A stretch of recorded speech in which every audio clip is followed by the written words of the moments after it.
Баршаңызға сәлем достар. Бүгін сіздермен бірге мен осы каналымда өте керемет табиғи закваскадан жасалған нанды жасап көрсететін боламын. Яғни ашытқының көмегінсіз дрожждың ағзамызға қандай зиян келтіретінін барлығын білеміз, иә. Ал мына закваска іші толған тірі бактериялар, біздің ағзамызға қажетті бактериялардың бірі осы. Яғни біздің асқазанымызға пайдасын тигізетін, ішек құрылыстарымызға пайдаларын тигізетін осы тірі бактериялар.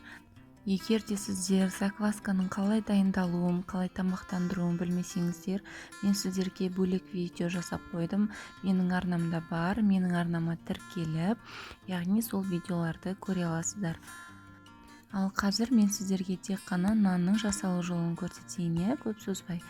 Осындай керемет нандарымызды үй жағдайында сіздерде осындай бір заквасканың түрінен бірнеше нандар жасап үйренетін боласыздар. Ең алдымен нанымызды жасау үшін осындай 150 граммдай закваскамызды құйып аламыз. Закваскамыз бізде тірі болу керек, өліп қалмау керек. Тірі болу керек деген сөз, ол тамақтандырғаннан кейін көтеріледі ғой закваска. Сол кезде сразу көтерілген бойында ол нан жасауға жарайды. Сол моментті пайдалану керек. Закваскамыздың үстінен осындай мұздай сүтімізді құятын боламыз. Жылы сүт болмайды. Закваска салқынды жақсы көреді достар. Және де үстіне осындай бір жұмыртқамызды, тұзымызды, қантымызды, сосын майымызды салып араластыратын боламыз. Маймен де оливковый, сіздерде сұйық май, майдың түрі ешқандай әсер бермейді, сала берсеңіздер болады. Май салғаннан кейін ұнымызды үстінен салып, жақсылап тұрып, қолмен немесе андай қамыр илейтін миксерлеріңіз болса, тіптім жақсы, сондаймен араластырсаңыздар да болады. Мінекей қыздар, қамырды осылай иледім. Енді осыны бір жарты сағатқа кішкене июі қанғанша, клейковинасы дамығанша дейді ғой, сондай уақытқа қойып қоятын боласыздар. Қазір бізде әлі клейковинасы дамымаған. Мінекей қараңыздар достар, бізде жарты сағат өтті. Клейковинасы қалай дамыған, нанымыз өте керемет болып созылып тұр. Клейковина дамыған деген осындай болады достар. Яғни июі қанған деген сөз. Енді осыны нанды қайырған сияқты төрт жағынан осылайынан созып алып, үстіне қарай қайырып қоятын боламыздар. Шамалы 1 сағат өткеннен кейін тағы да жан жағын ішіне қарай осылай қайыратын боламыз.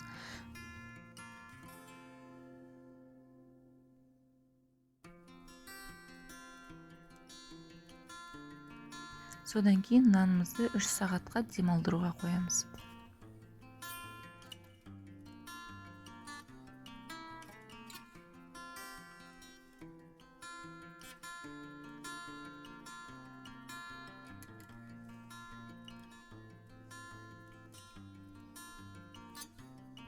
Үш сағат демалған нанымызды қараңыздар достар, өте керемет, сондай үстінде пузырькилар бар, шариктерін осылайынан жарып қойсаңыздар болады.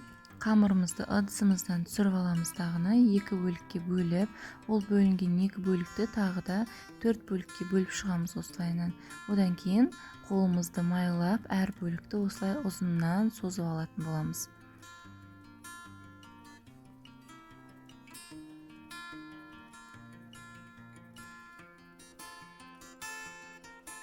Ұзыннан созылған нандарымызды бір-біріне орау арқылы формамызды жасайтын боламыз осылайынан. Және де барлық бөліктерін дәл осылай жасап қайталап шығатын боламыз.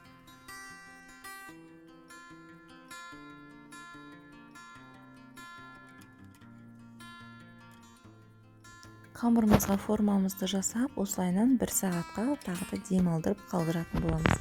Сол аралықта біз осындай миотымыз бен кунжутымызды дайындап аламыз. Яғни миотымызға кішкене көз мөлшерімен ала берсеңіздер болады. Кішкене ғана суымызды араластырып, бір рет қайната аламыз. Сосын кунжутымызды осылайынан ыдысымызға салып қуырып алатын боламыз.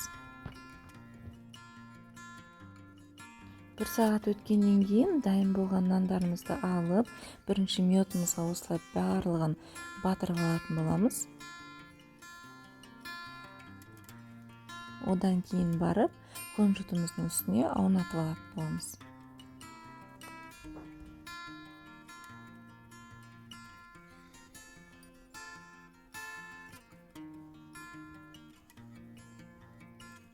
және де әрқайсысын дәл осылай жасап қайталап шығамыз достар.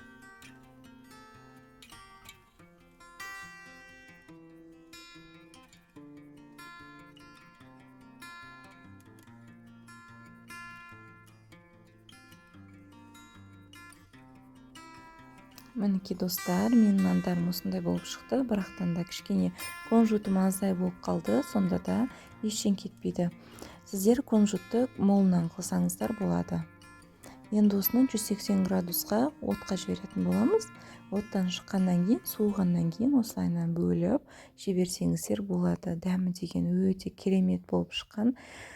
Сіздерге де қатты ұнайды деген ойдамын. Өзіме қатты ұнады, себебі сіздер де дәл осылай закваскадан жасалған нанды үйреніп, және де заквасканың қалай жасалу жолында менің каналыма тіркеліп, содан көріп үйреніп алсаңыздар болады. Достар, мен сіздерге 100% өзім жасап жүрген заквасканың түрін өзімнің каналымда үйрететін боламын.